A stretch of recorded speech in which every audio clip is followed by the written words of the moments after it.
This video is gonna take me a minute or two to maybe get to the point that I'm trying to express. So I'm gonna do my best and be very patient with me as I give you the preamble. So if you guys have been with me for a long time, you know that I never went to college. I graduated from high school and then I took some months off to kind of get my mind together on what I wanted to do because I just didn't have my path clear. The things that I was interested in, I really didn't see opportunities to pursue them in a way that I considered responsible. Say, there was this really good scholarship that I was interested in applying for, but that year that it would have been my turn to apply for, it was cut. The funding for it was cut. So when I saw that, I started looking at that as a sign.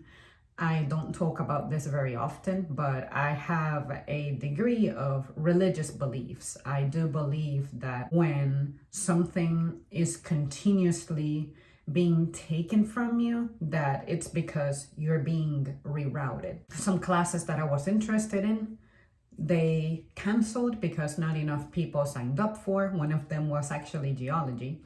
And then this scholarship that I'm describing, it would have given me an opportunity to exercise the career that I was interested in. But at least if I found the job and held on to it, then it would have been one of those full ride scholarships. And honestly, part of what was bumming me out about the years leading up to me being eligible to apply for that scholarship is that I saw that it was very competitive, of course. And I'm not saying that I didn't feel like I myself wasn't competitive.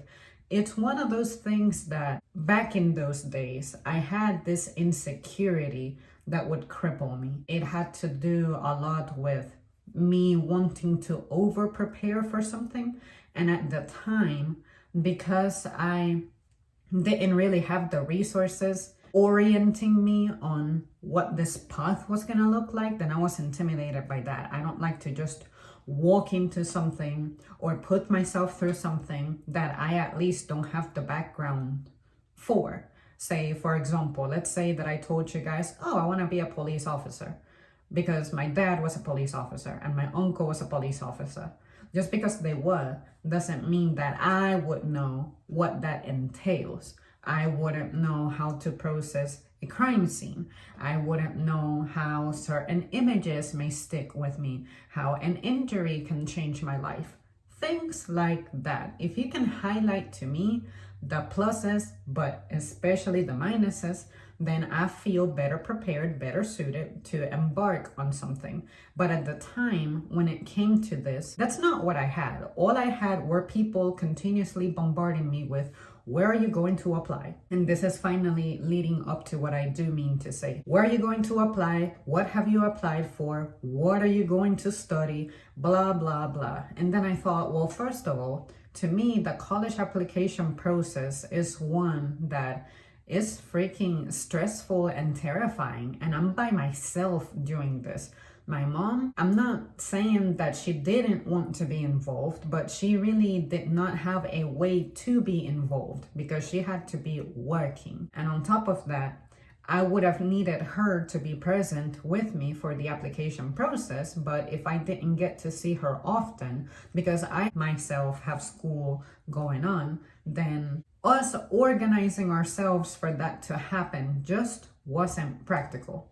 And I'm not going to be mad at her because she's trying to keep me fed and trying to keep the roof over our heads, stuff like that. But at the time, I looked at it as a sign that I think the best way I could have helped my mom at the time was to not give her complications. And that's kind of where my attitude for simplicity was reinforced. Like I told myself, I'm not going to put weight on my shoulder that I'm not designed for, and I'm not going to pretend to be just so that I can impress people and pretty much mess myself up to success. It just never made sense to me. I never believed in that. Pretty much the meat of what I'm getting to with this video is, now that it's been quite some time for me since I graduated from high school, I don't have friends from school that I stay in touch with. There are some folks who I knew who ended up going to college and things. Sometimes I wish I would reach out to one of them and be like, hey, so where you at? How was it? How was your college experience? But I really don't want to do that. I cannot put into words why. What I'm going to do instead is I'll create this video, and maybe some of you guys who did make it to pursue a career like that can fill me in instead. And I feel like your answers may be, to a certain degree, because of the anonymity that the internet may provide, I feel like some of you guys may be willing to be even more honest than someone who might have known me back in the day, who may feel flattered that I'm actually reaching out to them. I hope that makes sense. That's kind of what I believe in. As a teenager who had to go through those things, some of the things that I wonder is the experiences that I did not have, which were receiving a rejection letter, possibly from the college that you really wanted to go to really badly. For me personally, had I had the opportunity to actually pursue college, I would have loved to be accepted by my ideal school, but I always told myself, school is school no matter where you go. But I understand that where you go brings you an element of prestige and respect, and therefore that on its own deserves respect. But for me, I always found that offensive, because I thought, just because I may go to an institution where my teachers may be a little bit more modest, it doesn't mean that I'm not being trained properly or educated properly, or that I get to disparage them or say employers. They may see my degree from somewhere basic versus the degree that someone else may have from somewhere that's like Ivy League and stuff, and then you're going to reject me just because this person has a little piece of paper that impresses you more. That's one of the things that I try to highlight here on the channel. I personally am not kidding when I say that I am very hard to impress. And while on the note of impressing, that's one of the things that always set me aside as a teenager, and I think that's why I had a hard time fitting in, because a lot of my peers were easy to impress. They were easily impressed by electronics, by schools to go to, by the thought of immersing yourself in a study course that allowed you to travel and things like that. And I said, the moment that I am required to travel, I'm gonna shit myself, because I don't like that. So what was it like for a teenager to receive that rejection letter? How did you handle it? Did you have a negative attitude? Did you physically have an outburst? Or did you take it calmly? And did you tell yourself, you know what, I'm being rejected, but at least when I get accepted from somewhere, I'm going to consider it, and I will very humbly accept that someone is willing to take me on. But for me, the whole premise of college rejection letters, I think you should be rejected because we ran out of room for you or something. But if you reject a person who is requesting education, doesn't that sound fucked to you? Like, here's someone asking for you to train them so that they can better themselves, but you're like, your essay did not convince me, so nah. Imagine if you continuously got rejected from maybe 3 more schools, and don't even get me started on how much that would have cost, because as far as I know, for college applications, I hope I'm not misremembering, but you had to pay, because you have to pay the admissions department to evaluate your application and essay and everything. And imagine if you have to continuously apply for like 4, 5, 6, you're not even getting schooled yet and you're overspending. How is that not treated as a scam? I hate being scammed, you know? So that was one of the things that I told myself. This doesn't sound like a process that's very simple and has my future and best interest in mind. This has the fucking school's, what is it called? Endowment money, whatever, in mind more than anything. How am I supposed to be proud of that? So if you guys ever wonder what happened to me as a teenager, that's what happened. I thought about it and I thought about it and I thought about it, and I told myself, I just have not been impressed by the way college is being sold to me. Would I have liked to be accredited to be able to perform life-saving surgery on someone? Of course. Would I have been privileged to be able to have a license in which I can step into a classroom and help forge the minds of the future? Of course. Would I have liked to have a career that provides me better benefits and gives me options for retirement and maybe get paid better than I currently get paid and probably will ever get paid since I'm not going to pursue education? Of course, we like nice things. But what I'm saying is that I traded, I guess, success for my peace of mind. And if you guys wonder why I'm always so chill and I don't give up and I'm pretty human, I guess, and function properly, it's because of that. I did not have bullshit sold to me. No matter how badly you tell me things are going to get, like, you better get this, you better get that, you better invest here and there, because otherwise you're gonna be working until the last day of your life. Maybe I won't even live that long. Have you ever considered that? Or maybe I'm like one accident away, one disability away from my entire plans just collapsing. Did you think about that? Like, I get it. We can make plans about our future all we want, but is anyone out there actually living the life that you planned for? Did anyone ever sue you? Did you ever have to make it to court for some reason and that completely changed the course of your life? Because I know for my parents, it most definitely did. Whatever plans they might have had, it just fucking crumbled. So why not look at life in that manner? Be like, okay, I'm planning for this. If it arrives, I shall commit to it, but it's a commitment that is subject to change. And I will be okay with changing that. And that's the most important part I wanted to express.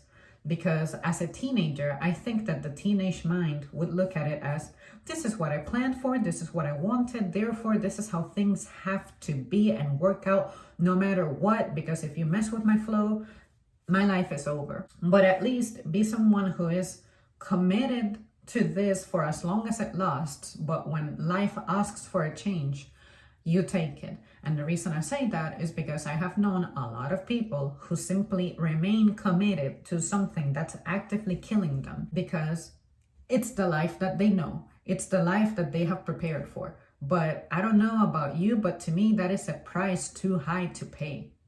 So as a teenager who did not receive rejection letters from college, who did not overspend on college and all those things, I just wish to hear from people who may have gone through that process within the past 15 to 20 years. I think it's recent enough.